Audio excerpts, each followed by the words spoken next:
ಬೆಳಿಗ್ಗೆ ನಾವು ಇಬ್ರಿಯ ಬರೆದ ಪತ್ರಿಕೆ 13ನೇ ಅಧ್ಯಾಯ 4ನೇ ವಚನ ಆಧಾರ ಮಾಡಿಕೊಂಡು ದಾಂಪತ್ಯವು ಗಂಡ ಹೆಂಡತಿಯರ ಸಂಬಂಧವು ನಿಷ್ಕಳಂಕವಾಗಿರಬೇಕು. ಇದು ನಮ್ಮ ಥೀಮ್. ಇದರ ಮೇಲೆ ನಾವು ಯೋಚನೆಯನ್ನು ಮಾಡಲಿಕ್ಕೆ ಪ್ರಾರಂಭ ಮಾಡೋಣ. ಗಂಡ ಹೆಂಡತಿಯರ ಸಂಬಂಧ ನಿಷ್ಕಳಂಕವಾಗಿರಬೇಕಾದ್ರೆ, ಇಲ್ಲವೇ ದೇವರ ದೃಷ್ಟಿಯಲ್ಲಿ ಯೋಗ್ಯವಾಗಿರಬೇಕಾದ್ರೆ, ಈ ಕುಟುಂಬ ಎಂಬ ಸಂಸ್ಥೆಯನ್ನು ಉಂಟು ಮಾಡಿದವನು ದೇವರು ತಾನೆ. ದೇವರು ಅದನ್ನು ಏನಂತ ಬಯಸ್ತಾನೆ ಎಂಬುದನ್ನು ನಾವು ತಿಳ್ಕೊಳ್ಬೇಕು. ಈ ಕುಟುಂಬ ಜೀವಿತಕ್ಕೆ ಕಾಲಿಡಲಿಕ್ಕಿಂತ ಮುಂಚಿತವಾಗಿ ಈ ಕುಟುಂಬ ಜೀವಿತವನ್ನು ದೇವರು ಯಾಕೆ ಅದನ್ನು ಉಂಟು ಮಾಡಿದ ಎಂಬ ಉದ್ದೇಶವನ್ನು ನಾವು ಅರ್ಥ ಮಾಡ್ಕೊಳ್ಬೇಕು. ಹೆಚ್ಚಿನವರು ನಾವೇನು ಮಾಡ್ತೇವೆ, ಕುಟುಂಬ ಜೀವನಕ್ಕೆ ಉದ್ದೇಶವನ್ನು ತಿಳ್ಕೊಳ್ಳದೆ ನಾವು ಕಾಲಿಡಲಿಕ್ಕೆ ಹೋಗ್ತೇವೆ. ಈ ಲೋಕದವರ ನಂಬಿಕೆ ಏನು? ಕುಟುಂಬಕ್ಕೆ ಹೋಗುವಾಗ ನಮಗೆ ಸಂತೋಷ ಸಿಗ್ತದೆ. ಸಂತೋಷ ಸಿಗೋದಿಲ್ಲ ಅಂತ ದೇವ್ರ ವಾಕ್ಯ ಹೇಳುವುದಿಲ್ಲ, ಖಂಡಿತವಾಗಿ ಸಿಗ್ತದೆ. ಆದರೆ ಉದ್ದೇಶ ಅದಲ್ಲ. ಉದ್ದೇಶದ ಬಗ್ಗೆ ದೇವರು ಮನುಷ್ಯನನ್ನು ಉಂಟು ಮಾಡುವಾಗ ಸ್ತ್ರೀ ಪುರುಷನಾಗಿ ಅವರನ್ನು ಪುರುಷ ಮತ್ತು ಸ್ತ್ರೀಯಾಗಿ ಉಂಟು ಮಾಡಿ ಅವರನ್ನು ಒಂದು ಮಾಡಿ ನೀವು ಬಹು ಸಂತಾನವುಳ್ಳವರಾಗಿ ಹೆಚ್ಚಬೇಕು, ಭೂಮಿಯನ್ನೆಲ್ಲ ತುಂಬಿಕೊಂಡು ಅದರ ಮೇಲೆ ದೊರೆತನ ಮಾಡಬೇಕು. ಅಂದರೆ ದೇವರು ಮನುಷ್ಯನನ್ನು ತನ್ನ ಸ್ವರೂಪದಲ್ಲಿ ಉಂಟು ಮಾಡಿದ್ದ. ಆ ದೇವರ ಸ್ವರೂಪದಲ್ಲಿರುವ ಮಕ್ಕಳನ್ನು ಎತ್ತಿ ರಾಜ್ಯವನ್ನ ದೇವರ ರಾಜ್ಯವಾಗಿ ನೀವು ಇದನ್ನು ಕಟ್ಟಲಿಕ್ಕೆ ಹೋಗ್ಬೇಕು. ಇದನ್ನು ನಾವು ಮಕ್ಕಳನ್ನು ಪಡೆಯುವಾಗ ಶ್ರಮೆ ಇದೆ. ಪುರುಷನಿಗೆ ಸಂಪಾದನೆ ಮಾಡಿ ಹಾಕಬೇಕಾಗ್ತದೆ, ಸ್ತ್ರೀಯರಿಗೆ ಮಗುವನ್ನು ಎತ್ತು ಸಲ್ಲಬೇಕಾಗ್ತದೆ. ಇದನ್ನು ನೀವು ಅರ್ಥ ಮಾಡಿಕೊಳ್ಬೇಕಲ್ವಾ? ಉದ್ದೇಶ ಏನು ಅಂತ ಅರ್ಥ ಮಾಡಿಕೊಂಡಾಗ ಸಮಸ್ಯೆಗಳು ಬಂದಾಗ ನೀವು ಅದನ್ನು ಎದುರಿಸಲಿಕ್ಕೆ ಸಿದ್ಧರಿರ್ತೀರಿ. ಈ ಸಿದ್ಧತೆ ಮಾಡಿಕೊಳ್ಳದೆ ನೀವು ಉದ್ದೇಶವನ್ನು ತಿಳ್ಕೊಳ್ಳದೆ ಪ್ರವೇಶ ಮಾಡುವಾಗ ಸಮಸ್ಯೆಗಳು ಬಂದೇ ಬರ್ತದೆ. ಬರುವಾಗ ಏನಾಗ್ತೇವೆ, ಕುಟುಂಬ ಜೀವಿತದಿಂದ ಹೊರಗಡೆ ಹೊರಟೋಗ್ತೇವೆ. ಇದು ಆಗಬಾರ್ದು ಅನ್ನೋದಕ್ಕೆ ನಾವು ಈ ದೇವರ ವಾಕ್ಯದಲ್ಲಿ ಉದ್ದೇಶವನ್ನು ಮೊದಲು ಅರ್ಥ ಮಾಡ್ಕೊಳ್ಳಿ. 2, ನಮಗೊಂದು ದೇವರು ಅಸ್ಥಿವಾರ ಕೊಟ್ಟಿದ್ದಾನೆ. ನಮ್ಮ ಅಸ್ಥಿವಾರ ಭದ್ರ ಇರಬೇಕು. ಅಸ್ಥಿವಾರ ಭದ್ರ ಇಲ್ಲದೆ ನೀವು ಕುಟುಂಬವನ್ನ ಕಟ್ಟಲಿಕ್ಕೆ ಹೋದ್ರೆ ಹೊಯ್ಗೆ ಮೇಲೆ ಕಟ್ಟಿದಂಥ ಕುಟುಂಬ ನಿಲ್ಲುವುದಿಲ್ಲ. ಪ್ರಯಾಸಗಳು, ಪ್ರವಾಹಗಳು, ತೆರೆಗಳು, ಬಿರುಗಾಳಿಗಳು ನಮ್ಮ ಕುಟುಂಬ ಜೀವಿತದಲ್ಲಿ ಬರುವಾಗ ನಮ್ಮ ಕುಟುಂಬ ಬಿಂದು ಹೋಗ್ತದೆ. ಅಸ್ಥಿವಾರ ಸರಿ ಇರಬೇಕಲ್ವಾ? ಅಸ್ಥಿವಾರ ಏನು? ಇದನ್ನು ನಾವು ಕೇಳಬೇಕಾಗಿರೋದು ಈ ಲೋಕದವರು ಹೇಳುವ ರೀತಿಯಲ್ಲಿ ಅಲ್ಲ. ಲೋಕದವರು ಸುಖ ಸಂಸಾರಕ್ಕೆ 12 ಸೂತ್ರ 20 ಸೂತ್ರ ಅಂತ ಏನು ಹೇಳ್ತಾರೆ, ಯಾವ ಸೂತ್ರವೂ ಇದಕ್ಕೆ ಅಪ್ಲೈ ಆಗುವುದಿಲ್ಲ. ಯಾಕಂದ್ರೆ ಕುಟುಂಬ ಜೀವಿತವನ್ನ ಯೋಚನೆ ಮಾಡಿದವನು ದೇವರು ತಾನೆ. ಸ್ತ್ರೀ ಪುರುಷರನ್ನು ಉಂಟು ಮಾಡಿದವನು ಆತನೇ, ಅವರನ್ನು ಒಂದು ಮಾಡಿದವನು ಆತನೇ, ಅವರನ್ನು ಆಶೀರ್ವದಿಸಿದವನು ಆತನೇ. ಆಗಿರುವುದರಿಂದ ಆತನ ಬಳಿಯಲ್ಲೇ ಕೇಳಬೇಕು. ಯಾವ ರೀತಿಯಲ್ಲಿ ನಾವು ಜೀವನ ಮಾಡಿದ್ರೆ ಅದು ಆತನಿಗೆ ಮೆಚ್ಚುಗೆ ಆದಂತ ಸುಖವಾದ ಸಂಸಾರ ಆಗಿರ್ತದೆ, ನಿಷ್ಕಳಂಕವಾದ ಸಂಸಾರ ಆಗಿರ್ಲಿಕ್ಕೆ ಸಾಧ್ಯತೆ ಇದೆ ಎಂಬುದನ್ನ ದೇವರ ವಾಕ್ಯದ ಅಸ್ಥಿವಾರದ ಮೇಲೆ ನಾವು ಕಟ್ಟಬೇಕು. ಅಸ್ಥಿವಾರ ಏನು? ಮೊದಲನೇದಾಗಿ ನಾನು ಇಬ್ರಿಯ 13:4 ನಿಮಗೆ ತೋರಿಸಿದೆ. ಇಬ್ರಿಯ 13:3 ದಾಂಪತ್ಯವು ಮಾನ್ಯವಾದುದೆಂದು ಎಲ್ಲರೂ ಎಣಿಸಬೇಕು. ಯಾಕೆ ಮಾನ್ಯವಾದಂತೆ ಎಣಿಸಬೇಕು? ತಂದೆಯಾದ ದೇವರು ಅದನ್ನು ಮಾನ್ಯವಾಗಿ ನೋಡಿದ್ದಾನೆ. ಯಾಕಂದ್ರೆ ತಂದೆಯಾದ ದೇವರು ಮನುಷ್ಯನು ಒಂಟಿಗನಾಗಿರುವುದನ್ನು ಗಮನಿಸಿದವನು ಆತನೇ, ಅವರನ್ನ ಸರಿ ಬೀಳುವ ಸಹಕಾರಿ ಸೃಷ್ಟಿ ಮಾಡಿದವನು ಆತನೇ, ಅವರನ್ನು ತಂದು ಸೇರಿಸಿದವನು ಆತನೇ, ಅವರನ್ನು ಒಂದು ಮಾಡಿದವನು ಆತನೇ. ಆದಿಕಾಂಡ ಪುಸ್ತಕ 2ನೇ ಅಧ್ಯಾಯ 18-22 ವಚನ. ತಂದೆಯಾದ ದೇವರು ಅದನ್ನು ಮಾನ್ಯವಾಗಿ ನೋಡಿದ್ದಾನೆ, ಗಂಭೀರವಾಗಿ ನೋಡಿದ್ದಾನೆ. ನಾನು ನಿಮಗೆ ಹೇಳಿದೆ, ಅಪೊಸ್ತಲ 7:35 ಮತ್ತೆ 7ನೇ ಅಧ್ಯಾಯ 53ನೇ ವಚನದಲ್ಲಿ ದೇವರು ಈ ಲೋಕದಲ್ಲಿ ಇಸ್ರಾಯೇಲ್ ಜನಾಂಗವನ್ನ ಬಿಡಿಸಿ ಕಾನಾನ್ ದೇಶಕ್ಕೆ ನಡೆಸಲಿಕ್ಕೆ ಮೋಶೆಯನ್ನು ಆರಿಸಿಕೊಂಡ. ಮೋಶೆ ಮೂಲಕ ನಡೆಸಿದ. ಧರ್ಮಶಾಸ್ತ್ರವನ್ನು ಕೊಡುವಾಗ ದೇವದೂತರ ಮೂಲಕವಾಗಿ ಕೊಡಿಸಿದ. ಆದರೆ ಕುಟುಂಬವನ್ನ ಮಾಡುವಾಗ, ವಿವಾಹವನ್ನು ಮಾಡುವಾಗ ಯಾರ ಕೈಯಲ್ಲೂ ಮಾಡಿಸಿಲ್ಲ, ಸ್ವತಃ ತಾನೇ ಮಾಡಿದ. ತಾನೇ ಸ್ತ್ರೀಯನ್ನ ಸೃಷ್ಟಿ ಮಾಡಿ ತಂದು ಆದಾಮನ ಬಳಿಯಲ್ಲಿ ಸೇರಿಸಿದವನು ದೇವರು ತಾನೇ. ಎಷ್ಟು ಗಂಭೀರವಾಗಿ ತಗೊಂಡಿದ್ದಾನೆ ಕುಟುಂಬ ಜೀವಿತವನ್ನ. 2, ಮಗನಾದ ಯೇಸುಸ್ವಾಮಿ. ಯೇಸುಸ್ವಾಮಿ ಯೋಹಾನ 2:9 ಮೊದಲ ಸೂಚಕ ಕಾರ್ಯ ಮಾಡಿದ್ದು ಮದುವೆ ಮನೆಯಲ್ಲಿ. ತನ್ನ ಸೇವೆ, ಈ ಲೋಕದ ಸೇವೆಯನ್ನು ಪ್ರಾರಂಭ ಮಾಡಿದ್ದೇ ಮದುವೆ ಮನೆಯಲ್ಲಿ. ಪರಲೋಕ ರಾಜ್ಯವು ಒಬ್ಬ ಅರಸನು ತನ್ನ ಮಗನಿಗೆ ಮದುವೆ ಮಾಡಿದಕ್ಕೆ ಹೋಲಿಕೆ ಆಗಿದೆ ಅಂತ ಯೇಸುಸ್ವಾಮಿ ಹೇಳ್ತಾನೆ. ಮತ್ತಾಯ 22:2, ಮತ್ತಾಯ 22:11 ಮದುವೆ ವಸ್ತ್ರಕ್ಕೆ ಹೋಲಿಸ್ತಾನೆ. ಮದುವೆ ವಸ್ತ್ರ, ರಕ್ಷಣೆಯ ವಸ್ತ್ರವನ್ನು ಮದುವೆ ವಸ್ತ್ರಕ್ಕೆ ಹೋಲಿಸ್ತಾನೆ. ಅದೇ ಯೇಸುಸ್ವಾಮಿ ಹೇಳ್ತಾನೆ ಮತ್ತಾಯ 19:6 ದೇವರು ಕೂಡಿಸಿದ್ದನ್ನ, ಕೂಡಿಸುವವನು ದೇವರೇ ಆಗಿದ್ದಾನೆ. ಮಗನು ಕೂಡ ಅದನ್ನ ಬಹಳ ಮಾನ್ಯವಾಗಿ ನೋಡಿದ್ದಾನೆ. ಇವರು ಪರಿಶುದ್ಧಾತ್ಮನು. ಸಭೆಗೂ ಕ್ರಿಸ್ತನಿಗಿರುವ ಸಂಬಂಧವನ್ನ ಪರಿಶುದ್ಧಾತ್ಮನು ಪತಿ ಪತ್ನಿ ಅಥವಾ ಮೊದಲಿಗನು ಮೊದಲಗಿತ್ತಿ. ಹಳೆ ಒಡಂಬಡಿಕೆಯಲ್ಲಿ ನಾನು ನಿಮಗೆ ತೋರಿಸಿದೆ. ಯೆರೆಮೀಯನ ಬರೆದ ಪ್ರವಾದನೆ 3ನೇ ಅಧ್ಯಾಯ 4ನೇ ವಚನ, ಯೆಶಾಯನ ಬರೆದ ಪ್ರವಾದನೆ 54ನೇ ಅಧ್ಯಾಯದಲ್ಲಿ ನಿಮಗೆ ತೋರಿಸಿದೆ. ಇಸ್ರಾಯೇಲ್ ಜನಾಂಗ ಮತ್ತೆ ಯೆಹೋವ ದೇವರಿಗಿರುವ ಸಂಬಂಧವನ್ನ ಪತಿ ಪತ್ನಿಯರ ಸಂಬಂಧಕ್ಕೆ ಹೋಲಿಸಿ ಬರೀತಾನೆ ಪವಿತ್ರಾತ್ಮನು. ಅಂದ್ರೆ ತಂದೆಯಾದ ದೇವರು ಮಾನ್ಯ ಮಾಡಿದ್ದಾನೆ, ಮಗನಾದ ಯೇಸುಸ್ವಾಮಿ ಮಾನ್ಯವೆಂದೆಣಿಸಿದ್ದಾನೆ, ಪವಿತ್ರಾತ್ಮನು ಮಾನ್ಯವೆಂದೆಣಿಸಿದ್ದಾನೆ. ನನ್ನ ಪ್ರಿಯ ದೇವ ಜನರೇ, ಗಂಭೀರವಾಗಿ ತೆಗೆದುಕೊಳ್ಳ್ರಿ. ಕುಟುಂಬ ಜೀವನ ಅನ್ನುವಂಥದ್ದು ನೀವು ನಾವು ಲೋಕದವರು ನೋಡುವಂಥ ಜೀವಿತ ಅಲ್ಲ. ಇದು ಬಹಳ ಗಂಭೀರವಾಗಿ ಯೋಚನೆ ಮಾಡ್ಬೇಕು ನೀವು. ಕುಟುಂಬ ಜೀವನಕ್ಕೆ ನೀವು ಕಾಲಿಡ್ಲಿಕ್ಕಿಂತ ಮುಂಚೆ ಈ ಅಸ್ಥಿವಾರವನ್ನ ಸರಿಯಾಗಿ ಅರ್ಥ ಮಾಡಿಕೊಂಡಿರ್ಬೇಕು ನೀವು. 2, ಮಲಕಿಯನ ಬರೆದ ಪ್ರವಾದನೆ 2ನೇ ಅಧ್ಯಾಯ 14ನೇ ವಚನ. ನಾನು ನೇರವಾಗಿ ಹೋಗ್ತೇನೆ. ಮಲಕಿಯನ ಬರೆದ ಪ್ರವಾದನೆ 2ನೇ ಅಧ್ಯಾಯ 14ನೇ ವಚನ.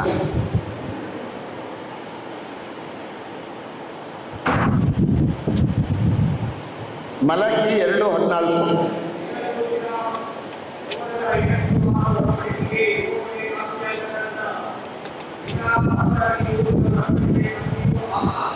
ನಿನಗೂ ನಿನ್ನ ಹೆಂಡತಿಗೂ ಆದ ಒಡಂಬಡಿಕೆ, ಗಂಡು ಹೆಣ್ಣು ನಡುವೆ ಆಗುವಂತ ವಿವಾಹ ಒಪ್ಪಂದ, ಅದನ್ನ ದೇವರು ವಾಕ್ಯದಲ್ಲಿ ಏನು ಓದ್ತೀರಿ? ಒಡಂಬಡಿಕೆ. ಒಡಂಬಡಿಕೆ ಅಂದ್ರೆ ಏನು? ದೇವರು ಒಡಂಬಡಿಕೆಯನ್ನ ಯಾವ ರೀತಿ ಮಾಡ್ಕೊಳ್ತಾನೆ? ದೇವರ ವಾಕ್ಯದಲ್ಲಿ ನೀವು ಗಮನಿಸ್ರಿ. ದೇವರು ಮನುಷ್ಯರ ಜೊತೆಯಲ್ಲಿ ಮಾಡಿಕೊಳ್ಳುವ ಒಪ್ಪಂದವನ್ನ ಒಪ್ಪಂದ ಅಂತ ಹೇಳುವುದಿಲ್ಲ, ಒಡಂಬಡಿಕೆ ಎಂಬುದಾಗಿ ಹೇಳಲ್ಪಟ್ಟಿದೆ. ಈ ವಿವಾಹವನ್ನು ಕೂಡ ದೇವರು ನೋಡುವಾಗ ಒಡಂಬಡಿಕೆಯಾಗಿ ನೋಡ್ತಾನೆ ಅಂತ ವಾಕ್ಯದಲ್ಲಿ ಗಮನಿಸ್ತೀರಿ, ಮಲಕಿ 2:14. ಹಾಗಾದ್ರೆ ಒಡಂಬಡಿಕೆ ಅಂದ್ರೆ ಏನು?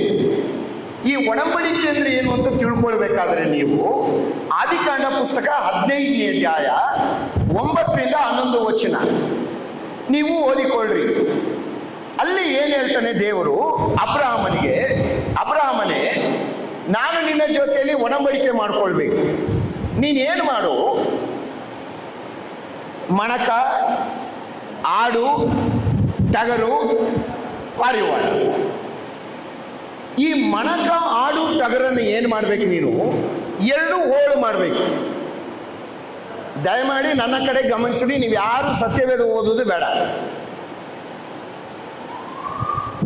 ಈ ಮಣಕ, ಆಡು, ಟಗರು 2 ಹೋಳು ಮಾಡಬೇಕು ನೀನು. ಅಂದ್ರೆ 2 ಭಾಗ ಮಾಡು. ಭಾಗ ಮಾಡಿದಂತ 2 ಹೋಳುಗಳನ್ನು ಏನು ಮಾಡ್ಬೇಕು? ನೀನು ಎದುರು ಬದರಲ್ಲಿ ಇಡಬೇಕು. ನನ್ನ ಮಾತು ನಿಮ್ಗೆ ಅರ್ಥ ಆಯ್ತು ಅಂತ ನಾನು ಭಾವಿಸ್ತೇನೆ. ಎದುರು ಬದರು ಇಡು ಅಂದ್ರೆ ಅರ್ಥ ಏನು? ಮಧ್ಯದಲ್ಲಿ ಸ್ಥಳ ಬಿಡು ಅಂತ ಹೇಳಿ. ರಾತ್ರಿ ಕತ್ತಲಾಗ್ತದೆ. ಕತ್ತಲಾಗುವಾಗ ದೀವಟಿಗೆ ರೂಪದಲ್ಲಿ ಅದರ ನಡುವೆ ಹಾದು ಹೋದನು ಯಾರು? ದೇವರು ತಾನೆ. ನನ್ನ ಪ್ರಶ್ನೆ ಏನ್ ಗೊತ್ತಾ? ದೇವರು ಅಬ್ರಾಹ್ಮನಿಗೆ ಹೇಳ್ತಾನೆ, ಒಡಂಬಡಿಕೆ ಮಾಡ್ಕೊಳ್ಬೇಕು ನಿನ್ನ ಹತ್ರ. ಒಡಂಬಡಿಕೆ ಮಾಡ್ಕೊಳ್ಬೇಕಾದ್ರೆ ನೀನು ಏನು ಮಾಡಬೇಕು? ಪಶುಗಳನ್ನ ನೀನು ಓಳು ಮಾಡಿ ಇಡಬೇಕು. ನಾನು ಮಧ್ಯದಲ್ಲಿ ಹಾದು ಹೋಗ್ತೀನಿ ಅಂತ ಹೇಳ್ತಾನೆ. ಓಯ್, ಯಾಕೆ? ಒಡಂಬಡಿಕೆ ಅಂದ್ರೆ ಇದು ಅಂತ ವಾಕ್ಯ ಓದ್ತೀರಿ. ಹೋಗ್ಲಿ, ಇಲ್ಲಿಗೆ ನಾನು ನಿಲ್ಸುವುದಿಲ್ಲ. ಯೆರೆಮೀಯನ ಬರೆದ ಪ್ರವಾದನೆ 34ನೇ ಅಧ್ಯಾಯ, ಯೆರೆಮೀಯ 34:18-20 ವಚನ.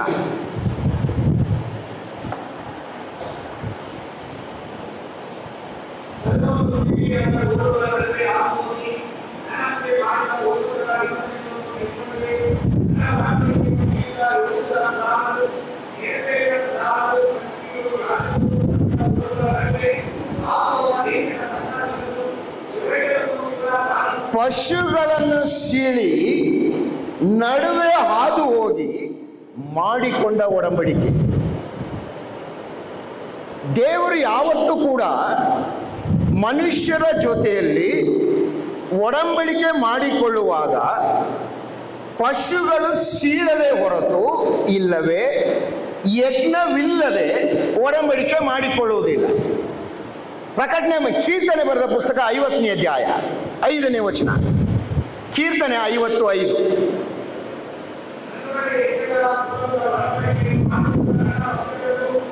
ಅಂದ್ರೆ ದೇವರು ಯಜ್ಞವನ್ನ ಮಾಡದೆ ಒಡಂಬಡಿಕೆ ಮಾಡುವುದಿಲ್ಲ. ಯಾಕೆ? ಏನಾದ್ರೂ ಹಿನ್ನೆಲೆ ಏನು? ಈಗ ಅಬ್ರಾಹ್ಮನಿಗೆ ಹೇಳ್ದ, ಈ ಮಣಕ ಆಡು ಟಗರನ್ನು ಎರಡೆರಡು ಹೋಳು ಮಾಡು, ಮಧ್ಯ ಜಾಗ ಬಿಡು, ಮಧ್ಯದಲ್ಲಿ ಹಾದು ಹೋದ. ಕೀರ್ತನೆಗಾರನು ಬರೀತಾನೆ, ದೇವರು ಯಜ್ಞವಿಲ್ಲದೆ ಯಾರ ಜೊತೆಯಲ್ಲೂ ಒಡಂಬಡಿಕೆ ಮಾಡಿಕೊಳ್ಳುವುದಿಲ್ಲ. ಹಾಗಾದ್ರೆ ಏನದು? ಯಾಕೆ? ಅದರ ಅರ್ಥ ಇಷ್ಟೇ ನೋಡು. ಅಬ್ರಾಹ್ಮನೇ ಗಮನಿಸು, ಈ ಪಶುಗಳು ಸತ್ತ ಮೇರೆಗೆ ಸತ್ತೇನು, ಕೊಟ್ಟ ಮಾತನ್ನ ತಪ್ಪುವುದಿಲ್ಲ. ದಟ್ ಈಸ್ ಒಡಂಬಡಿಕೆ. ಅದು ಒಡಂಬಡಿಕೆ. ಅಮ್ಮ, ಅಯ್ಯೋ ನನ್ನ ಪ್ರಿಯ ದೇವಚಂಡ್ರೆ, ನೀವು ಗಂಡ ಹೆಂಡತಿ ನಡುವೆ ಆದಂತ ಒಪ್ಪಂದ ಅಂತ ದೇವರು ಹೇಳುವುದಿಲ್ಲ, ಒಡಂಬಡಿಕೆ ಅಂತ ಹೇಳ್ತಾನೆ. ನೀವ್ಯಾವ ಯಜ್ಞ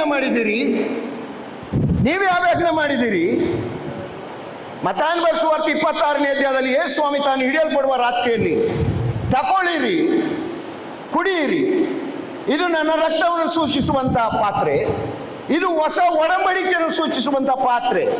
ಕ್ರಿಸ್ತನೆಂಬ ಯಜ್ಞವನ್ನ ದಾಟಿದಂತ ನಾನು ನೀನು, ಕ್ರಿಸ್ತನ ಯಜ್ಞವನ್ನ ನಾವು ದಾಟಿದಂತ ನಾನು ನೀನು, ಈ ದಿವಸ ಕ್ರಿಸ್ತನ ಯಜ್ಞವನ್ನ ಹೊಂದಿಕೊಂಡಂತ ನಾನು ನೀನು, ಆ ಒಪ್ಪಂದದಲ್ಲಿ ಒಡಂಬಡಿಕೆಯಲ್ಲಿ ಕ್ರಿಸ್ತನನ್ನ ಯಜ್ಞವಾಗಿಸಿ ಒಡಂಬಡಿಕೆ ಮಾಡಿಕೊಂಡಂತ ನಾನು ನೀನು, ಒಡಂಬಡಿಕೆಯನ್ನು ಮುರಿಯುವುದು ಹೇಗೆ? ಹಾಗಾದ್ರೆ ನಿನ್ನ ಹೆಂಡತಿಯನ್ನ ಗಂಡನನ್ನ ಬಿಡುವುದು ಹೇಗೆ? ನೀನು ಎಲ್ಲಿ ಸಾಧ್ಯತೆ ಇದೆ?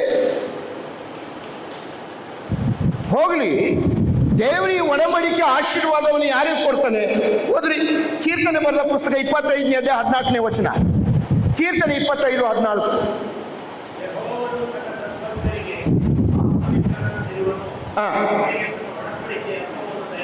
ಯೆಹೋವನು ತನ್ನ ಸದ್ಭಕ್ತರಿಗೆ ಮಾತ್ರ ಒಡಂಬಡಿಕೆ ಅನುಭವವನ್ನು ಕೊಡ್ತಾನೆ.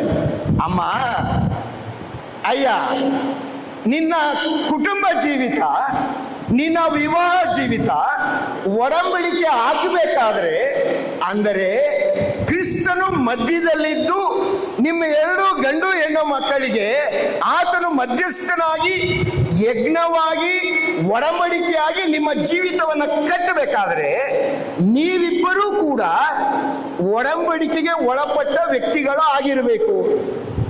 ಅಂದ್ರೆ ಅರ್ಥ ಏನು? ಅರ್ಥ ಕೇಳಕ್ಕೆ ಸ್ಥಿತಿಲು ನೀವು ಯಾರೂ ಇಲ್ಲ. ನಿಮ್ಮ ಮುಖ ನೋಡಿದ್ರೆ ನನ್ಗೆ ಗೊತ್ತಾಗ್ತಾ ಇದೆ. ಏನ್ ಮಾಡ್ಲಿ?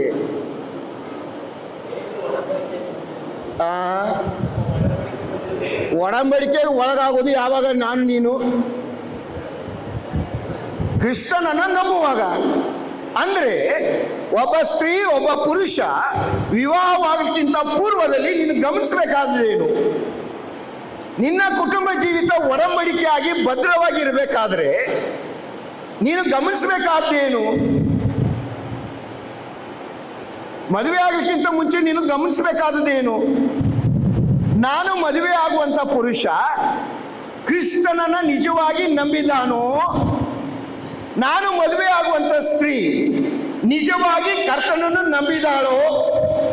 ಯಾವಾಗ ಇಬ್ಬರು ಕೂಡ ಕರ್ತನನ್ನು ನಂಬಿದಂತ ಒಡಂಬಡಿಕೆಗೆ ಒಳಗಾದಂತ ವ್ಯಕ್ತಿಗಳು ಆಗಿರ್ತೀರಿ, ನೀವಿಬ್ಬರು ವಿವಾಹದಲ್ಲಿ ಸೇರುವಾಗ ನಿಮ್ಮ ಮಧ್ಯದಲ್ಲಿ ಕರ್ತನಿದ್ದು ಅದನ್ನು ಒಡಂಬಡಿಕೆಯಾಗಿ ಮಾರ್ಪಡಿಸ್ತಾನೆ. ಈ ರೀತಿಯಾದಂಥ ಕುಟುಂಬ ಯಾವ ಸಮಯದಲ್ಲೂ ಬಿದ್ದು ಹೋಗಲಿಕ್ಕೆ ಸಾಧ್ಯತೆ ಇಲ್ಲ. ನೀವು ಪ್ರಸಂಗಿಗಳ ಬರೆದ ಪುಸ್ತಕ 4ನೇ ಅಧ್ಯಾಯ 12ನೇ ವಚನದಲ್ಲಿ ಓದ್ತೀರಿ. 3 ಉರಿಯಿಂದ ಮಾಡಿದ ಹಗ್ಗ ಬೇಗ ಕಿತ್ತು ಹೋಗುವುದಿಲ್ಲ.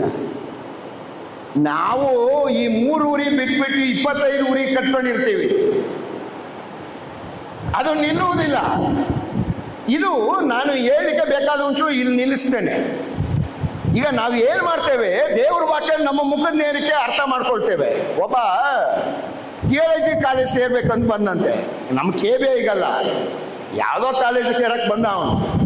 ಅವರು ಪಾಸ್ಟ್ ಇವ್ರು ಹೇಳಿದ್ರು, ಇಲ್ಲಪ್ಪ ನೀನು ಕಾಲೇಜಿಗೆ ಸೇರಿಸ್ಕೋಬೇಕಾದ್ರೆ ನೀನು ದೇವ್ರ ವಾಕ್ಯ ಏನಾದ್ರು ತಿಳ್ಕೊಂಡಿದ್ಯಾ, ಹೋಗ್ಬಿಟ್ಟು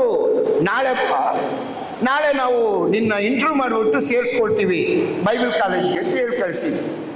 ಹೋದ ಇವರು. ದಿನ ಬಂದ, ಕೇಳಿದ್ರು, ಏನು ಗೊತ್ತು ದೇವ್ರ ವಾಕ್ಯ ಏನು ತಿಳ್ಕೊಂಡಿದ್ದೆ ಹೇಳು ಅಂತ ಶುರು ಮಾಡ್ದ. ಆದಮ ಜಾಗಿಂಗ್ ಹೋಗಿದ್ದ, ಅವಳು ಹಣ್ಣು ಕಿತ್ಕೊಂಡು ಕಾಯ್ತಾ ಇದ್ಲು. ಆದಮ ಬಂದಿದ್ದೆ, ಹಣ್ಣು ಕೊಟ್ಲು, ಹಣ್ಣು ತಿಂದಿದ್ದೆ, ಬಟ್ಟೆ ಹೊಲಿಯಕ್ಕೆ ಶುರು ಮಾಡಿದ್ರು ಇಬ್ರು ಸೇರ್ಕೊಂಡು. ದಾವೀದ ಗೊಲಿಯಾತನ ಕೊಲ್ಲಕ್ಕೆ ಕಲ್ಲು ಹುಡುಕ್ತಾ ಇದ್ದ. ಎಲೀಷ ಕೊಡ್ಲಿ ತೇರಿಸಿ ದಾವೀದನ ಕೊಟ್ಟ. ದಾವೀದ ಕೊಡ್ಲಿ ತಕೊಂಡು ಗೊಲಿಯಾತನನ್ನ ಕೊಲ್ಲೋದು ನೋಡಿ ಸೌಲನಿಗೆ ದೆವ್ವ ಹಿಡ್ಕೊಂತು. ಸೌಲನಿಗೆ ದೆವ್ವ ಹಿಡ್ಕೊಂತು ಅಂತ ಜೋರಾಗಿ ದಾವೀದ ಕಿನ್ನರಿ ಬಾರಿಸ್ತಾ ಇದ್ರೆ, ನಿದ್ರೆಯಲ್ಲಿದ್ದ ಸಮುವೇಲನು ಎದ್ದು ಬಂದು ನನ್ನಿದ್ದೆ ಯಾಕೆ ಕೆಡಿಸ್ತಿ ಅಂದ. ಇದೆಲ್ಲ ನೋಡ್ತಾ ಇದ್ದ ನಾಮಾನನು ಯೋಧನೊಳಗೆ ಆರ್ಬಿಟ್ಟ, ಕೊಚ್ಕೊಂಡು ಹೋಗ್ತಾ ಇದ್ದ. ಒಂದು ಕಂಬಳಿ ಸಿಕ್ತು, ಎಲೆಯನ್ ಕಂಬಳಿ ಅಂತ ಹೊಡೆದ, ಯೋಧನೊಳಗೆ ಬಾಧ ಆಯ್ತು. ನಿಧಾನವಾಗಿ ನೋಡ್ಕೊಂಡ್ಬಂದು ದಡ ಸೇರ್ಕೊಂಡ ಅಂತ ಇನ್ನೂ ಹೇಳ್ತಾನೆ ಇದ್ದ. ಸಾಕು ನಿಲ್ಸು ಅಂತ. ಅಲ್ಲ, ಇವನ್ ಯಾವುದನ್ನ ಸತ್ಯವೇದದ ಇಲ್ಲದೆ ಇರೋದು ಹೇಳಿದಾನೆ. ಎಲ್ಲ ಸತ್ಯವೇದದಲ್ಲೇ ಇದೆ, ಬಟ್ ಕನೆಕ್ಷನ್ ಮಾಡ್ಕೊಂಡಿದ್ದಾನಲ್ಲ, ಎಲ್ಲ ರಾಂಗ್ ಕನೆಕ್ಷನ್. ನಾವು ಕೂಡ ಇಂಥ ಎಡವಟ್ಟು ಪಾರ್ಟಿಗಳೇ, ಎಲ್ಲವೂ ರಾಂಗ್ ಕನೆಕ್ಷನ್ಗಳೇ. ದೇವರ ವಾಕ್ಯವನ್ನ ನಮ್ಮ ಹಿತಕ್ಕೆ ತಕ್ಕಂಗೆ ಅರ್ಥ ಮಾಡ್ಕೊಳ್ತೇವೆ. ನನ್ನ ದೇವ ಮಕ್ಕಳೇ, ನಿನ್ನ ಕುಟುಂಬ ಜೀವಿತ ಅನ್ನುವಂಥದ್ದು ಇದು ಒಡಂಬಡಿಕೆ. ಇದು ಒಡಂಬಡಿಕೆ.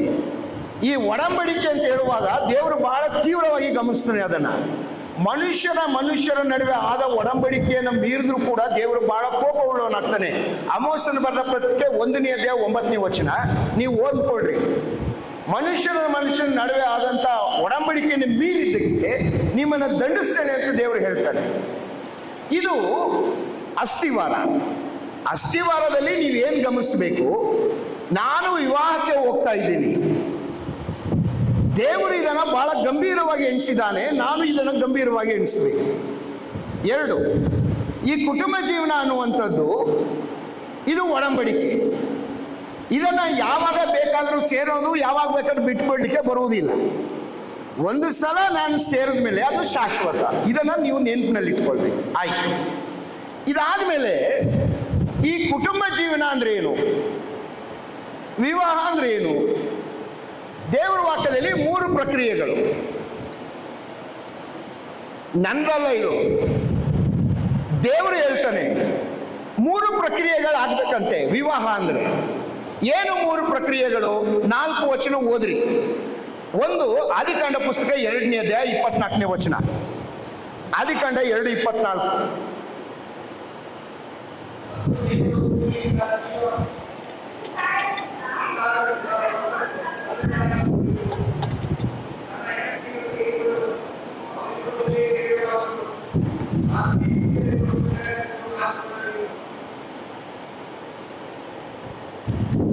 ಮತ್ತಾಯನ ಬರೆಸುವ ವಾರ್ತೆ 19ನೇ ಅಧ್ಯಾಯ 5ನೇ ವಚನ.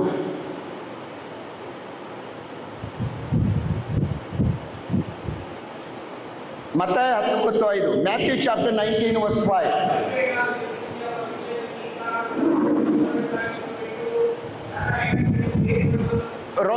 Marks gospel chapter 10 verse 7. ಮಾರ್ಕ 10:7.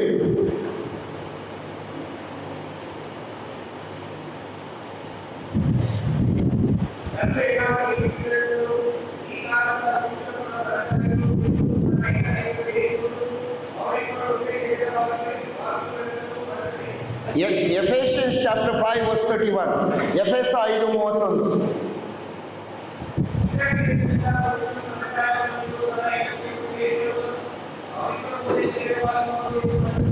ಗಮನಿಸ್ರಿ, ಈ ಕಾರಣದಿಂದ ಯಾರೋ ಬ್ರದರ್ ಮಾತಾಡುವಾಗ ಹೇಳ್ತಾ ಇದ್ರು ಇದನ್ನ. ಈ ಕಾರಣದಿಂದ, ಯಾವ ಕಾರಣದಿಂದ? ವಿವಾಹದ ಕಾರಣದಿಂದ ಯಾರು ತಂದೆ ತಾಯಿಗಳನ್ನು ಬಿಡಬೇಕು?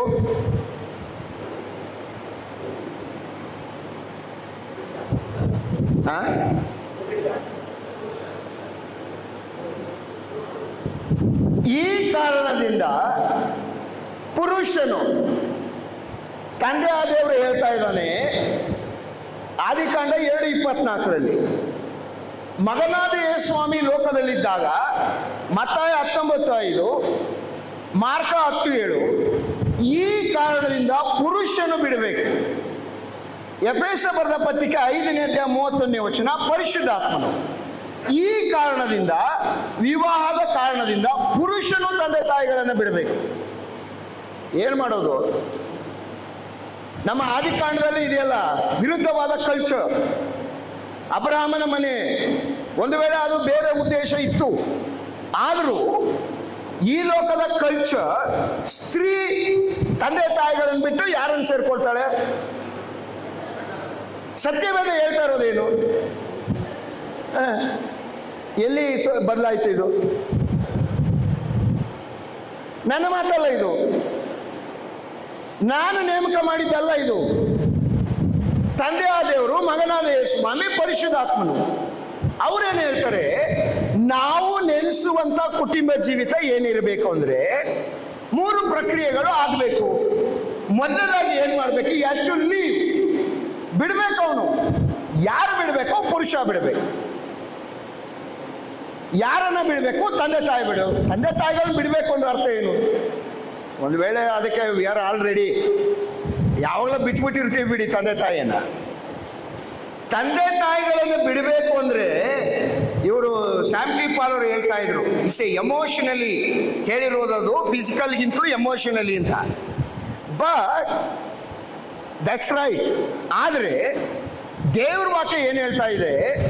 ನಿನ್ನ ತಂದೆ ತಾಯಿಗಳನ್ನ ಬಿಡಬೇಕು ಅಂದ್ರೆ ತಂದೆ ತಾಯಿಗಳನ್ನು ಧಿಕ್ಕರಿಸಬೇಕು ಅಂತ ಅರ್ಥ ಅಲ್ಲ.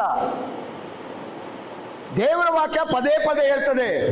ನೀವು ಎಫೆಸ ಬರೆದ ಪತ್ರಿಕೆ 6ನೇ ಅಧ್ಯಾಯ 1-3 ವಚನದಲ್ಲಿ ಓದುವಾಗ, ಮಕ್ಕಳೇ ಕರ್ತನಿಗೆ ಹೇಗೋ ಹಾಗೆ ನಿಮ್ಮ ತಂದೆ ತಾಯಿಯ ಮಾತನ್ನು ಕೇಳಬೇಕು, ಇದು ಧರ್ಮ. ವಾಗ್ದಾನ ಸಹಿತವಾದ ಮೊದಲನೇ ಆಜ್ಞೆಯನ್ನು ಕೇಳಿರಿ, ನಿಮ್ಮ ತಂದೆ ತಾಯಿಗಳನ್ನು ಸನ್ಮಾನಿಸಬೇಕು, ಸನ್ಮಾನಿಸಿದ್ರೆ ಭೂಮಿಯ ಮೇಲೆ ಬಹುಕಾಲ ಬದುಕುವಿರಿ. ವಿಮೋಚನ ಕಾಂಡ 20ನೇ ಅಧ್ಯಾಯ 12ನೇ ವಚನ, ನಿನ್ನ ತಂದೆ ತಾಯಿಗಳನ್ನು ಸನ್ಮಾನಿಸಬೇಕು, ಸನ್ಮಾನಿಸಿದ್ರೆ ಭೂಮಿಯ ಮೇಲೆ ಬಹುಕಾಲ ಬದುಕುವಿ. ಯಾಜಕಾಂಡ 20ನೇ ಅಧ್ಯಾಯ 9ನೇ ವಚನ, ತಂದೆಯನ್ನಾಗಲಿ ತಾಯಿಯನ್ನಾಗಲಿ ದೂಷಿಸುವವನಿಗೆ ಮರಣ ಶಿಕ್ಷೆ ಆಗಬೇಕು.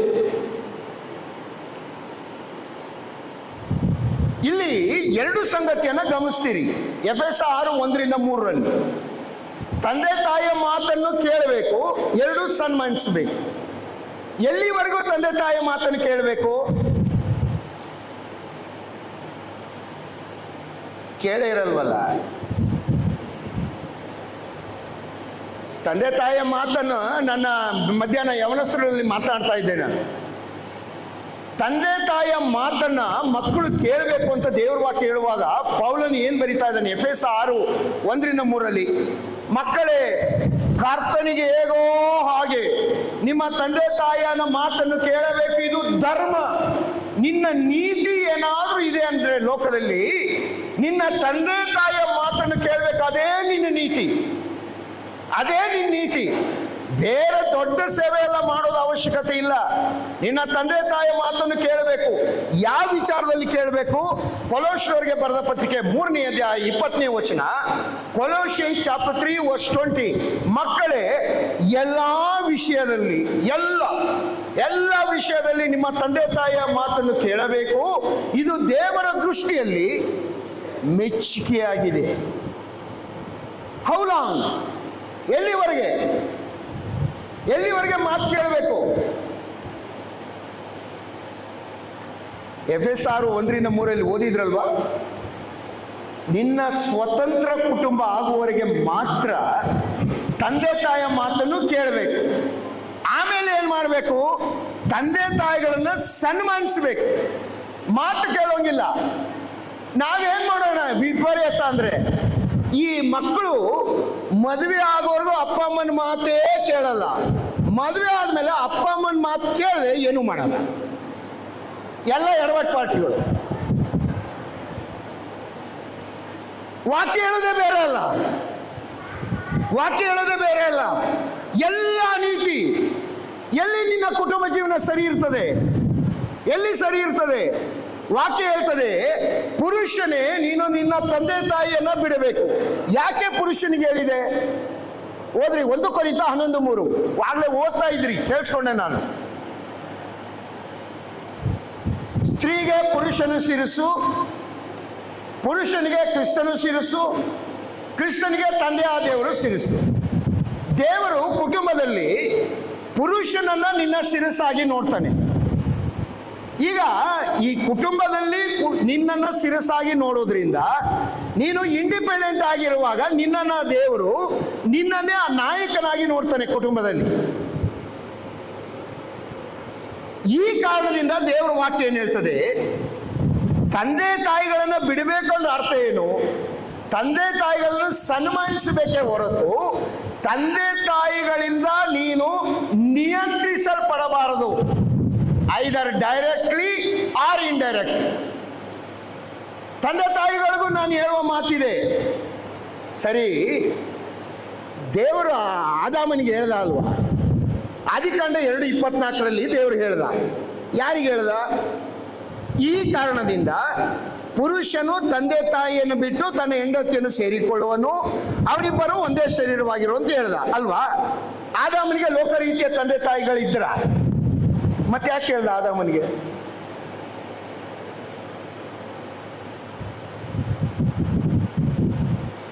ಆದಾಮನಿಗೆ ತಂದೆ ತಾಯಿ ಇದ್ರ ಲೋಕ ರೀತಿಲಿ? ಮತ್ತೆ ಯಾಕೆ ಹೇಳ್ದ? ಆದಾಮ, ಬಿ ಕೇರ್ಫುಲ್, ನಿನ್ನ ಮಕ್ಕಳ ಜೀವಿತದಲ್ಲಿ ಡೋಂಟ್ ಇಂಟರ್ಫಿಯರ್. ಆದಾಮನೇ ಗಮನಿಸು. ಪ್ರಿಯ ತಂದೆ ತಾಯಿಗಳೇ, ನಿಜ ವಿಶ್ವಾಸಿಗಳು ನೀವು ಆಗಿರೋದಾದರೆ, ದೇವರ ವಾಕ್ಯಕ್ಕೆ ವಿಧೇಯರಾಗುವವರಾಗಿದ್ದರೆ, ದೇವರ ವಾಕ್ಯದ ನಿಯಮದ ಪ್ರಕಾರ ನಿಮ್ಮ ಮಕ್ಕಳನ್ನ ಯಾವುದೇ ರೀತಿಯಲ್ಲಿ ಅವರು ಕುಟುಂಬ ಜೀವಿತ ಮಾಡುವಾಗ ಐದರ್ ಡೈರೆಕ್ಟ್ಲಿ ಐದರ್ ಇಂಡೈರೆಕ್ಟ್ಲಿ ನೀವು ಇಂಟರ್ಫಿಯರ್ ಆಗಲಿಕ್ಕೆ ಆಸ್ಪದ ಇಲ್ಲ ಎಂಬುದಾಗಿ ವಾಕ್ಯ ಹೇಳ್ತದೆ. ನೀವು ನಿಜವಾಗಿ ದೇವರ ಮಗನಾಗಿದ್ರೆ, ನಿಮ್ಮ ಮಕ್ಕಳ ಮೇಲೆ ಬಹಳವಾಗಿ ಪ್ರೀತಿ ಇದೆ ಅನ್ನೋದಾಗಿದ್ರೆ, ನೀವು ಅವರನ್ನ ಬಿಟ್ಟುಕೊಳ್ಳಲಿಕ್ಕೆ ಸಿದ್ಧರಿರಬೇಕು. ಈ ಮಕ್ಕಳ ಏನು, ಅನೇಕ ಕುಟುಂಬಗಳಲ್ಲಿ ತಂದೆ ತಾಯಿಗಳನ್ನ ಮಕ್ಕಳು ಬಿಡ್ಲಿಕ್ಕೆ ಸಿದ್ಧರಿರ್ತಾರೆ, ತಂದೆ ತಾಯಿಗಳು ಬಿಡಲ್ಲ. ತಂದೆ ತಾಯಿಗಳು ಬಿಟ್ಟರು ಕೆಲವು ಕುಟುಂಬದಲ್ಲಿ ಮಕ್ಕಳು ಬಿಡ್ಲಿಕ್ಕೆ ಸಿದ್ಧರಿರಲ್ಲ. ಸರಿ, ಪುರುಷ ಬಿಡಬೇಕು, ಸ್ತ್ರೀ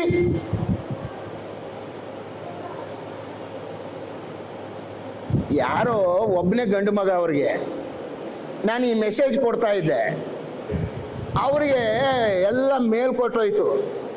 ಓದಿದವ್ರೆ, ಬ್ರದರ್ ಪುರುಷ ಬಿಡಬೇಕು ಅಂತೀರಿ, ಹುಡುಗಿ ಬಿಡಬಾರ್ದ ಅಂತ ಕೇಳಿದ್ರು. ಸ್ತ್ರೀಗೆ ಪುರುಷ ಏನು? 1 ಕೊರಿಂಥ 11:3 ಪ್ರಕಾರ ಶಿರಸ್ಸು. ಪುರುಷ ಶಿರಸ್ಸಾದ್ರೆ ಸ್ತ್ರೀ ಏನು ಆತನ? ಸ್ತ್ರೀಗೆ ಪುರುಷನು ಶಿರಸ್ಸಾದ್ರೆ ಸ್ತ್ರೀ ಏನು ಆತನಿಗೆ?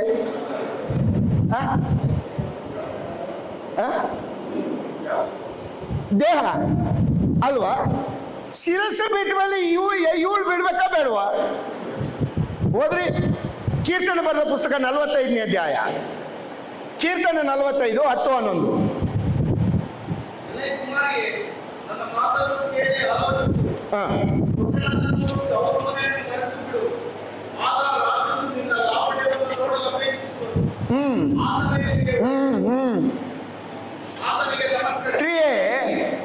ನಿನ್ನ ತವರು ಮನೆಯನ್ನ ಎಲ್ಲಿವರೆಗೂ ಮರೆಯಲ್ಲ, ನಿನ್ನ ರಾಜನ ಆಶೀರ್ವಾದವನ್ನು ಪಡಿಲಿಕ್ಕೆ ಬರೋಲ್ಲ.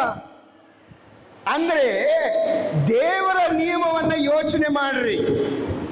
ಒಂದು ಸಲ ನೀವು ಕುಟುಂಬ ಜೀವನಕ್ಕೆ ಕಾಲಿಡುವಾಗ 3 ಪ್ರಕ್ರಿಯೆಗಳಾಗಬೇಕು. ಮೊದಲು ಏನಾಗಬೇಕು ಅಂದ್ರೆ, ಪುರುಷ ಮತ್ತೆ ಸ್ತ್ರೀ ಯಾವುದೇ ಕಾರಣದಿಂದ ತಮ್ಮ ತಂದೆ ತಾಯಿಗಳ ನಿಯಂತ್ರಣಕ್ಕೆ ಒಳಪಡಬಾರದು ಅಥವಾ ನಿಯಂತ್ರಿಸಬಾರದು ಅಂತ ವಾಕ್ಯ ಹೇಳ್ತದೆ, ನಾನಲ್ಲ, ವಾಕ್ಯ ಹೇಳ್ತದೆ. ಈಗ ಡೆಲಿವರಿ ಆಗ್ತದಲ್ವಾ, ಮಗು ಇರ್ತೀರಿ, ಒಂದು ಬಳ್ಳಿ ಇರ್ತಲ್ಲ, ಏನು ಹೇಳ್ತೀರಿ ಅದಕ್ಕೆ? ತಾಯಿಗೂ ಮಗುಗೂ ಕನೆಕ್ಷನ್ ಒಂದು ಬಳ್ಳಿ ಇರ್ತದಲ್ಲ, ಏನು ಹೇಳ್ತೀರಿ ಅದಕ್ಕೆ?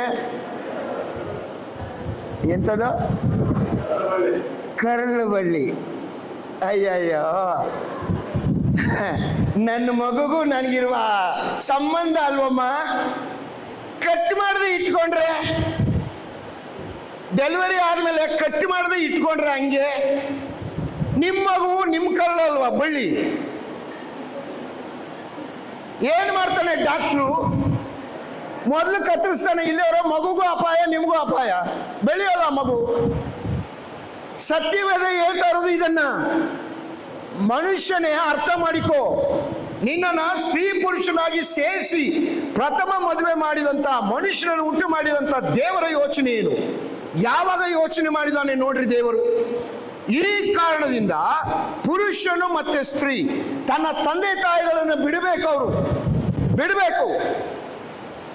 ಎಲ್ಲಿವರೆಗೂ ಬಿಡೋಲ್ಲ ಅಲ್ಲಿವರೆಗೂ ಒಂದಾಗಕ್ಕಾಗಲ್ಲ. ಅಲ್ಲಿ ಮುಂದೆ ಹೇಳ್ತಾನೆ, ಸೇರಬೇಕು ಅಂದ್ರೆ ಒಂದಾಗಬೇಕು. You have to leave then cleave. ನೀನು ಬಿಡದೆ ಸೇರಕ್ಕೆಲ್ಲಾಗುತ್ತೆ. ಈ ಕುಟುಂಬಗಳು ಹೆಂಗಿದೆ ಅಂತ ಹೇಳಿದ್ರೆ, ತಂದೆ ತಾಯಿಗಳು ಏನ್ ಮಾಡ್ತಾರೆ, ತಂದೆ ತಾಯಿಗಳಿಗೆ ಅವರು ಮುದುಕರಾದರೂ ಕೂಡ ಅವ್ರಿಗೆ ಚಿಕ್ಕ ಮಕ್ಕಳಿದ್ದಂಗೆ. ಮದುವೆ ಆದ ತಕ್ಷಣ ಇವ್ರು ಏನು ಯೋಚನೆ ಮಾಡ್ತಾರೆ, ಈ ನಮ್ಮ ಸೊಸೆಗೆ ನನ್ನ ಮಗನಿಗೆ ಈ ಫಿಲ್ಟರ್ ಕಾಫಿನೇ ಇಷ್ಟ, ಅವಳಿಗೆ ಮಾಡ್ಕೊಡಕ್ ಬರುತ್ತಾ ಅಂತ ಆಯಮ್ಮ ಇಂಟರ್ಫೇರ್ ಆಗ್ತಾಳೆ. ಇಂಟರ್ಫೇರ್ ಆದ ತಕ್ಷಣ ಇಲ್ಲೇನು ಶುರು ಆಗುತ್ತೆ, ಇಲ್ಲ ಪ್ರಾಬ್ಲಮ್. ಬಿಡ್ರಿ ಅವ್ರನ್ನ, ಬಿಡ್ರಿ, ಅವರು ಒಂದಾಗ್ಲಿಕ್ಕೆ ಬಿಡ್ರಿ. ಇವ್ರು ಏನ್ ಮಾಡ್ತಾರೆ, ಎರಡು ಕಡೆಯಿಂದಲೂ ಎಳಿಲಿಕ್ಕೆ ಪ್ರಾರಂಭ ಮಾಡ್ತಾರೆ. ಏನು ಈ ಕುಟುಂಬದಲ್ಲಿ ಏನಾಗ್ತದೆ, ಯಾವ ರೀತಿಯಲ್ಲಿ ನೀವು ಸೇರ್ತೀರಿ, ಸೇರಿದ ತಕ್ಷಣ ಸಮಸ್ಯೆಗಳು ಬಂದೇ ಬರ್ತದೆ. ಯಾಕಂದ್ರೆ ಅವರು ಬಂದಿರುವ ಪರಿಸರ ಬೇರೆ, ಅವರ ಯೋಚನೆಗಳು ಬೇರೆ, ಅವರ ಚಿಂತನೆಗಳು ಬೇರೆ, ನಿನ್ನ ಚಿಂತನೆ ಬೇರೆ, ನಿನ್ನ ಯೋಚನೆ ಬೇರೆ. ಎರಡು ಜನರು ನೀವು ಸೇರುವಾಗ ಸಮಸ್ಯೆಗಳು ಬರ್ತವೆ. ಸಮಸ್ಯೆಗಳು ಬಂದ ತಕ್ಷಣ ನಾವೇನ್ ಮಾಡ್ತೇವೆ, ಎಲ್ಲಿಗೆ ಓಡ್ತೇವೆ? ಎಲ್ಲಿಗೆ ಓಡ್ತೀರಿ? ಸಮಸ್ಯೆಗಳು ಬಂದಾಗ ಎಲ್ಲಿಗೆ ಓಡ್ತೀರಿ? ಅಪ್ಪ ಅಮ್ಮ ಅದಕ್ಕೆ ಮುಂಚೆ ಇವಳು ಏನಾದರೂ ಮನೇಲಿದ್ದಾಗ ಹೇಳಿದ್ರೆ, ಕೂತ್ಕೊಳ್ಳೆ ನಿಂದು ಯಾವಾಗಲೂ ಇದ್ದಿದ್ದೆ ಅಂತ ಹೇಳ್ತಾರೆ. ಮದುವೆ ಆದ್ಮೇಲೆ ಬಂದು ಹೇಳಿ ಏನಾದ್ರು, ಹೌದೇನೆ ನಿನಗೆ ಹಿಂಗ ಮಾಡಿಬಿಟ್ಟ, ನಾವು ಎಷ್ಟು ಚೆನ್ನಾಗಿ ನೋಡ್ಕೊಂಡಿದ್ದನ್ನು ಫಿಟ್ಟಿಂಗ್ ಇಟ್ಬಿಡ್ತಾರೆ. ಅವ್ರ ಮನೇಲಿ ಏನು ಹೇಳ್ತಾರೆ, ಮದುವೆ ಆಗಕ್ಕೆ ಮುಂಚೆ ಹೇಳಿ ಕಳಿಸಿರ್ತಾರೆ, ಅವಳೇನೋ ಸ್ವಲ್ಪ ಬಿಚ್ಕುದ್ರೆ ಹೆಂಗಿದ್ದಾಳೆ, ಮೊದಲೇ ಜುಟ್ಟು ಹಿಡ್ಕೊಂಡ್ಬಿಡು, ನೀನು ಗಂಡಸು ಕೊಡೋ. ಇವರಪ್ಪ ಮೇಲೆ ಕಳಿಸಿರ್ತಾರೆ, ನೋಡೋ ನೋಡೆ ಅವನ್ನ ಮೊದಲೇ ಹಳದಿಂದಲ್ಲಿ ಇಟ್ಕೋ, ನಿಮ್ಮ ಅಪ್ಪನ ನಾ ಹೆಂಗಿಟ್ಕೊಂಡಿದ್ದೀನಿ ನೋಡು. ಏನಾಗ್ತದೆ ಆ ಕುಟುಂಬ, ಏನಾಗ್ತದೆ ಆ ಕುಟುಂಬ? ಇವರು ಸಣ್ಣ ಸಣ್ಣ ಸಂಗತಿಗೂ ಅಪ್ಪ ಅಮ್ಮ ಅಪ್ಪ ಅಮ್ಮ ಅಪ್ಪ ಅಮ್ಮ ಅಂತ ಇದ್ರೆ, ವಾಕ್ಯ ಹೇಳ್ತದೆ, ಬಿಡು ಮಗನೇ, ನಿನಗೆ ನಿಮ್ಮ ಅಪ್ಪನ ಅಮ್ಮನ ಮೇಲೆ ಅಷ್ಟು ಪ್ರೀತಿ ಇದ್ರೆ ಇದು ಬಿಡು, ಅವ್ರ ಜೊತೆಗೆ ಯಾಕೆ ಮದುವೆ ಆಗ್ತೀರಿ? ಯಾರು ಹೇಳಿದ್ದು ನಿಮಗೆ? ವಾಕ್ಯದ ಪ್ರಕಾರ, ವಾಕ್ಯ ದೇವರ ವಾಕ್ಯ ಹೇಳುವಂತ ವಿಚಾರ. ಈ ಕಾರಣದಿಂದ ಕುಟುಂಬದಲ್ಲಿ ನೀವು ಸ್ತ್ರೀ ಪುರುಷರು ಒಂದಾಗುವ ಕಾರಣದಿಂದ ನೀವು ತಂದೆ ತಾಯಿಗಳನ್ನ ಬಿಡಬೇಕು. ಇದು ಮನುಷ್ಯರ ಯೋಚನೆ ಅಲ್ಲ, ನನ್ನ ದೇವರ ಯೋಚನೆ. ನೀವು ಈ ಮೊದಲನೇ ದಾರಿಯಲ್ಲೇ ತಪ್ತೀರಿ, ಮೊದಲೇ ಸಂಗತಿಯಲ್ಲೇ ತಪ್ತೀರಿ. ಇಬ್ಬರು ಕೂಡ ತಮ್ಮ ಕುಟುಂಬಗಳನ್ನ ಬಿಡ್ಲಿಕ್ಕೆ ಸಿದ್ಧರಿಲ್ಲ. ಎಲ್ಲಿವರೆಗೂ ನೀವು ಬಿಡೋದಿಲ್ಲ ಹೊಂದೋದಿಲ್ಲ, ನೀವು ಒಂದಾಗ್ಲಿಕ್ಕೆ ಆಗುವುದಿಲ್ಲ, ಸಾಧ್ಯತೆ ಇಲ್ಲ. ಇದು ನನ್ನ ಮಾತಲ್ಲ, ದೇವರ ವಾಕ್ಯ ಹೇಳುವಂತ ಮಾತು. ಎಚ್ಚರಿಕೆ ಬೇಕಲ್ಲ, ಬಿಡಬೇಕು. ಇಲ್ಲಿಗೆ ನಿಲ್ಲಿಸ್ಬಿಡ್ತೇನೆ, ಟೈಮ್ ಆಯ್ತು 8:30. ಕರ್ತನ ಚಿತ್ತವಾದರೆ ನಾಳೆ ಮುಂದುವರಿಸಿ. ನೋಡ್ರಿ, ಈ ಗಂಡ ಹೆಂಡತಿ ಎನ್ನುವಾಗ ದೇವರ ವಾಕ್ಯದಲ್ಲಿ ತನ್ನದೇ ಆದಂಥ ಎಚ್ಚರಿಕೆಯನ್ನು ನಮಗೆ ಕೊಟ್ಟಿದ್ದಾನೆ. ಈ ಕುಟುಂಬ ಅಂತ ಹೇಳುವಾಗ 3 ಪ್ರಕ್ರಿಯೆಗಳನ್ನು ನಾನು ಬಯಸ್ತೇನೆ. ಇದು ನಾನು ಹೇಳ್ತಾ ಇರೋದಲ್ಲ, ದೇವರು ತಾನೇ ಹೇಳ್ತಾನೆ. ತಂದೆಯಾದ ದೇವರು, ಮಗನಾದ ಸ್ವಾಮಿ, ಪರಿಶುದ್ಧಾತ್ಮನು ಹೇಳುವಂಥ ಮಾತು.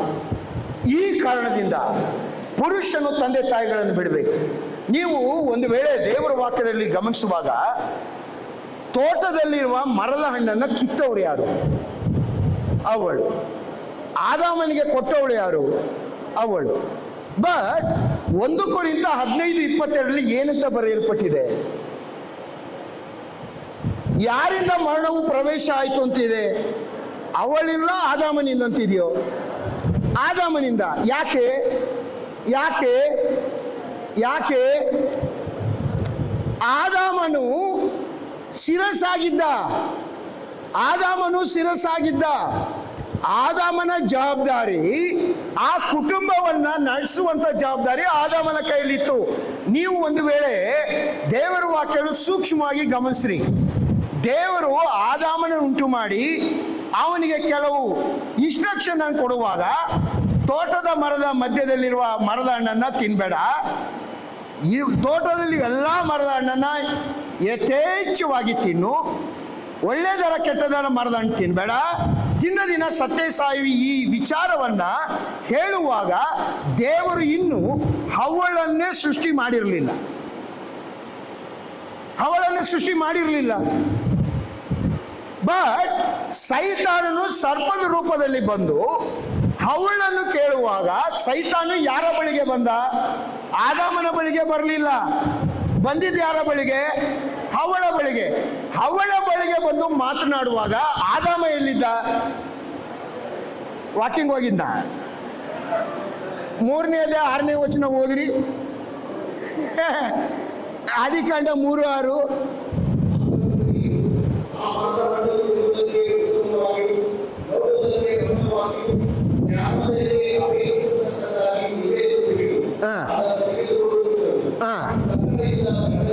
ಎಲ್ಲಿದ್ದ ಗಿರಾಕಿ? ಗಿರಾಕಿ ಎಲ್ಲಿದ್ದ? ಪಕ್ಕದಲ್ಲೇ ಇದ್ದ. ಗೊತ್ತಾಗ್ಲಿಲ್ಲ ಅವನಿಗೆ 3ನೇವರು ಬಂದು ಮಾತಾಡ್ತಾ ಇದ್ದಾರೆ ಅಂತ. ನೀನು ನಾನು ದೇವರು ಅದನ್ನೇ ಹೇಳ್ತಾ ಇರುವುದು. ಕುಟುಂಬದಲ್ಲಿ ನೀನು ಯಜಮಾನ, ನಿಮ್ಮ ಅಪ್ಪನ ಯಜಮಾನ ನೋಡಕ್ಕಾಗಲ್ಲ. ನಿನ್ನ ಹೆಂಡತಿಗೆ ನಿಮ್ಮಪ್ಪ ಸಿರಸಾಗಲಿಕ್ಕಾಗಲ್ಲ, ನಿಮ್ಮಪ್ಪ ಸಿರಸಾಗಕ್ಕಾಗಲ್ಲ. ನಾನು ನೋಡೋಲ್ಲ ಅದನ್ನ. ನಿನ್ನ ಹೆಂಡತಿಗೆ ನೀನ್ ಸಿರಸು, ನಿಮ್ಮಪ್ಪ ಸಿರಸಾಗಕ್ಕಾಗಲ್ಲ. How can it be then? ನೀನು ಬಿಡಬೇಕಂದ ಅರ್ಥ ಏನು? ಮತ್ತೆ ನೀನು ಬಿಡಬೇಕಂದ ಅರ್ಥ ಏನು? ನೀನು ನಿರ್ಧಾರಗಳನ್ನ ಸ್ವತಃ ಮಾಡಬೇಕು. ನಿರ್ಧಾರಗಳನ್ನು ಮಾಡುವಾಗ ನಿನ್ನ ಹೆಂಡತಿಯ ಸಲಹೆ ತಗೊಳ್ಬೇಕು. ಜ್ಞಾನೋಕ್ತಿ 31:26. ಆಕೆ ಬಾಯಿ ತೆರೆದು ಬುದ್ಧಿಯನ್ನೇ ನುಡಿತಾಳೆ. ಆಕೆ ಸಲಹೆ ತಗೊಂಡು ತೀರ್ಮಾನ ಮಾಡುವಂತ ಯೋಚನೆ ನಿನಗೆ ಬಿಟ್ಟಿದ್ದಾನೆ ದೇವರು. ಇದನ್ನ ನೀನು ಯೋಚನೆ ಮಾಡ್ಬೇಕಲ್ವಾ? ನೀನು ತಂದೆ ತಾಯಿಗಳನ್ನ ಬಿಡಬೇಕಾದ್ರೆ ಅವ್ರನ್ನ ಧಿಕ್ಕರಿಸಬೇಕು ಅಂತ ಅರ್ಥ ಅಲ್ಲ. ನಿನ್ನ ಕುಟುಂಬ ಜೀವಿತದಲ್ಲಿ ನೀನು ನಾಯಕನ ಪಾತ್ರವನ್ನು ವಹಿಸಬೇಕು. ವಹಿಸುವಾಗ ಯಾವುದೇ ಕಾರಣಕ್ಕೆ ನಿನ್ನ ತಂದೆ ತಾಯಿಗಳ ಕಂಟ್ರೋಲ್ಗೆ ಒಳಪಡಬಾರದು, ನಿಯಂತ್ರಣಕ್ಕೆ ನೀನು ಒಳಪಡಬಾರದು. ಇದು ದೇವರ ವಾಕ್ಯ ಹೇಳ್ತಾ ಇದೆ. ಇದನ್ನ ಅರ್ಥ ಮಾಡಿಕೊಂಡು ನಾವು ಕುಟುಂಬ ಜೀವನವನ್ನ ನಡೆಸುವಾಗ ಬಿಡಬೇಕೆಂಬ ಸಂಗತಿಯನ್ನ ಮೊದಲು ತಿಳ್ಕೊಳ್ಳಿ. ನಾಳೆ ಸೇರ್ಬೇಕು. ಒಂದು ವೇಳೆ ಎಷ್ಟಾಗ್ತದೋ ಅಷ್ಟು ನಿಮಗೆ ತಿಳಿಸ್ತೇನೆ. ಕೊನೆಯದಾಗಿ ಒಂದು ಉದಾಹರಣೆ ಹೇಳಿ ಮಾತು ತಿಳಿಸ್ತೇನೆ. ಒಮ್ಮೆ ಈ ಕುಡಿತಾರಲ್ಲ, ಕುಡಿತಾರೆ ಅಂದ್ರೆ ನೀವು ಇದು ಬೇರೆ ರಾತ್ರಿ ಬೇರೆ ಆಗೈತೆ, ಆಯಾಸ ಬೇರೆ ಆಗಿದೆ, ನನ್ನೇ ಒಂಥರ ನೋಡ್ತಾ ಇದ್ದೀರಿ. ಈ ಮದ್ಯಪಾನ ಮಾಡೋರಿಗೆ ಒಮ್ಮೆ ಒಂದು ಡೆಮಾನ್ಸ್ಟ್ರೇಷನ್ ಮಾಡಿದ್ನಂತೆ ಒಬ್ಬ ಲೆಕ್ಚರರ್. ಯೋಚನೆ ಏನು? ಮದ್ಯಪಾನ ಮಾಡೋದ್ರಿಂದ ಸಾಯ್ತಾರೆ ಇವರು, ಸುಟ್ಟು ಸಾಯ್ತಾರೆ. ಅದಕ್ಕೋಸ್ಕರವಾಗಿ ಒಂದು ಡೆಮಾನ್ಸ್ಟ್ರೇಷನ್ ಮಾಡೋಣ ಅಂತ 2 ಗಾಜಿನ ಪಾತ್ರೆ ತಂದಂತೆ. ಗಾಜಿನ ಪಾತ್ರೆಯಲ್ಲಿ ಒಂದರಲ್ಲಿ ನೀರು, ಒಂದರಲ್ಲಿ ಮದ್ಯಪಾನವನ್ನು ಇಟ್ಟ. ಒಂದು ಎರೆಹುಳುವನ್ನು ತಗೊಂಡು ಬಂದ. ಎರೆಹುಳು ಅಂದ್ರೆ ಗೊತ್ತಾ ನಿಮಗೆ? ಯಾಕಂದ್ರೆ ಬೀದರ್ ರಾಯಚೂರವರು ಅದಕ್ಕೇನು ಹೇಳ್ತಿರೋ ಗೊತ್ತಿಲ್ಲ ನನಗೆ. ಎಂಥದ್ದು ಎರೆಹುಳು? ಓ, ಬದುಕದೆ ಬಿಡಿ, ಸರಿ ಬಿಡಿ. ಯಾವುದೋ ಹುಳವನ್ನು ತೆಗೆದು ಏನು ಮಾಡ್ದ? ನೀರಲ್ಲಿ ಹಾಕದ. ಚೆನ್ನಾಗಿ ಓಡಾಡು. ಚಿಂಬಳದಲ್ಲಿ ಆ ಹುಳವನ್ನು ತೆಗೆದು ಮದ್ಯಪಾನದಲ್ಲಿ ಹಾಕದ, ಹುಳ ಸತ್ತೋಯ್ತು. ಡೆಮಾನ್ಸ್ಟ್ರೇಷನ್ ಇಷ್ಟೇ. 1000 ಜನ ಸೇರಿದ್ರು, ಎಲ್ಲ ಕುಡಿಯೋರು. ಕೇಳ್ದ ಪ್ರೊಫೆಸರ್, ಅರ್ಥ ಆಯ್ತಾ ಅಂದ. ಯಾರು ಮಾತಾಡಿಲ್ಲ, ಒಬ್ಬ ಮಾತ್ರ ಸ್ವಾಮಿ ನಂಗೆ ಅರ್ಥ ಆಯ್ತು ಅಂದ. ಖುಷಿಯಾಗೋಯ್ತು ಇವನಿಗೆ, ಒಬ್ಬ ಕುಡುಕನಾದ್ರೂ ಅರ್ಥ ಮಾಡ್ಕೊಂಡಲ್ಲ ಅಂತ. ಏನ್ ಅರ್ಥ ಆಯ್ತು ಹೇಳಪ್ಪ ಅಂತ. ಸ್ವಾಮಿ, ಕುಡಿಯೋ ರೊಟ್ಟೆಯಲ್ಲಿ ಹುಳನೇ ಇರಲ್ಲ ಅಂದ. ಏನ್ ಕಿಲಾಡಿ ಅವ, ಕುಡಿದ್ರೆ ಸಾಯ್ತೀರಿ ಅಂತ ಇವನು ಮಾಡಿದ್ರೆ ಅವ ತನ್ನ ಇದಕ್ಕೆ ಉಪಯೋಗಿಸ್ಕೊಂಡ್ಬಿಟ್ಟ. ಕುಡಿಯೋ ರೊಟ್ಟೆಯಲ್ಲಿ ಹುಳನೇ ಇರಲ್ಲ ಸ್ವಾಮಿ. ನಾವು ಹಾಗೇನೆ ದೇವರ ವಾಕ್ಯ ಸ್ಪಷ್ಟವಾಗಿ ಹೇಳ್ತದೆ. ಪುರುಷನೇ, ನೀನು ಕುಟುಂಬ ಜೀವಿತದ ಕಾರಣದಿಂದ, ವಿವಾಹದ ಕಾರಣದಿಂದ ತಂದೆ ತಾಯಿಗಳನ್ನ ಬಿಡಬೇಕು. ಪುರುಷನೇ, ಸ್ತ್ರೀಯೇ, ನಿನ್ನ ತವರು ಮನೆಯನ್ನು ಮರೆತು ಬಿಡಬೇಕು. ಎಲ್ಲಿವರೆಗೂ ಇದು ಸಾಧ್ಯವಿಲ್ಲ ಅಲ್ಲಿವರೆಗೂ ನಿನ್ನ ಕುಟುಂಬ ಜೀವನ ದೇವರ ನಿಯಮದ ಪ್ರಕಾರ ಇರಲಿಕ್ಕೆ ಸಾಧ್ಯತೆ ಇಲ್ಲವೇ ಇಲ್ಲ. ಅಲ್ಲಿ ದೇವರು ಇರಲಿಕ್ಕೆ ಸಾಧ್ಯತೆ ಇಲ್ಲ. ದೇವರ ಕಾರ್ಯ ಆ ಕುಟುಂಬದಲ್ಲಿ ನಡೀಲಿಕ್ಕೆ ಸಾಧ್ಯತೆ ಇಲ್ಲ. 3 ಉರಿಯಿಂದ ಮಾಡಿದಾಗ ಬೇಗ ಕಿತ್ತು ಹೋಗೋದಿಲ್ಲ. 4ನೇ ಉರಿ 5ನೇ ಉರಿಗೆ ಅವಕಾಶ ಇಲ್ಲ. ನಿನ್ನ ಕುಟುಂಬದಲ್ಲಿ ಏನಾದ್ರೂ ಒಬ್ಬರಿಗೆ ಮಾತ್ರ ಅವಕಾಶ, ಅದು ಕ್ರಿಸ್ತನಿಗೆ ಮಾತ್ರ. ಗಂಡ ಹೆಂಡತಿ ಕ್ರಿಸ್ತನು ಅಷ್ಟೇ, ಬೇರೆ ಯಾರಿಗೂ ಅವಕಾಶ ಇಲ್ಲ. ಇದನ್ನು ಅರ್ಥ ಮಾಡಿಕೊಂಡು ದೇವರು ತಾನೇ ನಿಮ್ಮನ್ನು ಆಶೀರ್ವದಿಸಲಿ. ನಾಳೆ ನಾನು ಮುಂದುವರಿಸ್ತೇನೆ. ಕರ್ತನ ನಾಮಕ್ಕೆ ಸ್ತೋತ್ರವಾಗಲಿ. ಆಮೆನ್.